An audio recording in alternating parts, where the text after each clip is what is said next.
What's up guys, welcome to another video. Today I'm going to show you how to do a carrier unlock. I'm going to do it together with you step by step. I have unlocked more than 100 phones using this method and it works perfectly. You only need your computer, your smartphone, and you need a SIM card from a different carrier. And that's all you need, and without further ado, let's begin. So to start, we're going to get the phone's IMEI number. That's a unique number for every phone.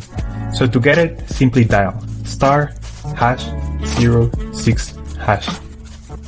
As you will see, your 15-digit IMEI number will appear in the screen of your phone. This number is very important. It represents the ID of your phone, and keep it somewhere close because we're going to use it in a few seconds to unlock this phone. Okay, now we're going to switch to the computer.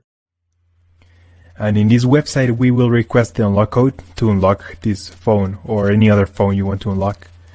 So we're going to start by filling up the information here. As you can see here, there is a form. And now you just have to wait.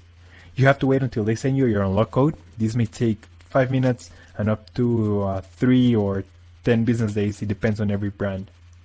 I'm going to show you my personal email account so that you can see how the email will look like. And as you can see here, I got this message and it confirms that the phone has been unlocked. Let me know if you have any questions, just leave them on the comment section down below and I will try to answer all of them. Thank you so much.